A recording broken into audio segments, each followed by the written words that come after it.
at ease. I want you to remember that this war on terror, as well as our presence in the Middle East, is necessary and inevitable. To those who can't understand that, they need to spend more time on the History Channel and less time in the goddamn chat rooms. In this time of nuclear weaponry, we cannot afford to wait for the fight to come to us. You need to understand that. This political correctness stuff's a bunch of crap. This generation is so goddamn spoiled and lazy, they wouldn't know a real threat to their freedom until it interrupted the power source to their Xbox and killed 500,000 people. The complacency of fools will destroy them. That's written in the Bible. My God, I really wonder where we'd be today if some of our current members of Congress were residing during World War II. I think we'd all be speaking German right now, and the world would have a serious shortage of Jews. These people like Harry Reid. That son of a bitch is like a man in combat who won't provide you the cover fire you asked for, so you end up getting your goddamn head blown off. People like him don't know anything more about the process of defending modern freedom than they do about fornicating. Now, all this stuff you've heard about America not wanting to fight, wanting to pull out of Iraq, is a lot of horse dung. Americans traditionally will protect their freedom. All real Americans love a good fight. When you were kids, you all admired the champion football player, the fastest gamer, the greatest superhero, the toughest boxer. Americans love a winner and will not tolerate a loser.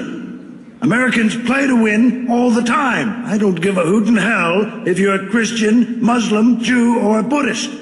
If you intend to take up arms to harm America or Americans, you will lose.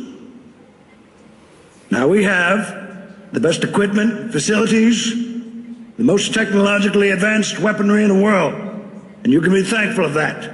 Without it, there'd be a hell of a lot more dead. Now I say to the Iraqi citizens that if you know of people planning insurgency, stop them. If you see or hear about someone planning a roadside bomb, stop them. Shoot those bastards in the guts. Report their activities. That is the only way to build a truly great nation. The people must get involved and take it back, just as Americans did against the British in the 1700s. Being free is part of every religion, but a lack of freedom and misguided education can create enormous setbacks. In 1939, when the British ally Poland was attacked and occupied by Germany, do you know that that small island of Britain had the balls and fortitude to declare war on those Nazi bastards while we did nothing? We didn't want to get involved, we said. How dare we not learn from such things? This is not a goddamn video game. This is a modern fight for freedom and security of this nation and the world. Now, the current leader in Iran has made it very clear that he wants to destroy America and threatens a second Holocaust against the Jews. And this leader is attaining nuclear technology right under our noses. The difference between him and Hitler is that Hitler built up his war machine in secrecy. How stupid and ignorant should we be? If Hitler would have had nuclear weapons, he'd have used them. If Japan would have had them, they'd have used them. You had all better wake up. If it were up to me, we'd already be in Iran, and their leader would be one dead son of a bitch. After World War II, there was a plaque laid in Germany which reads, "Never again, fascism." How dare you forget and allow it again?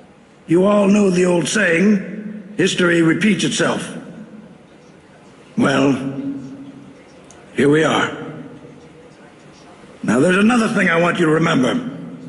I don't want to get any more messages saying that we need to pull out of Iraq.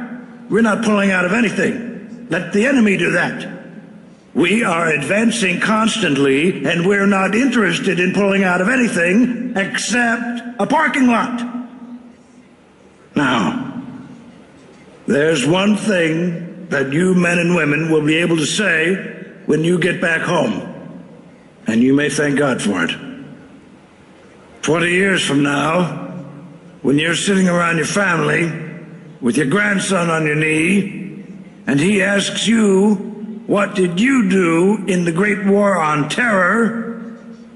You won't have to say, well, I listened to far-left bullshit, sat on my ass, and was more concerned with American Idol than I was about American security and freedom. All right, now you sons of bitches and women, you know how I feel. Go on. I will be proud to lead you wonderful people into battle anytime, anywhere. That's all.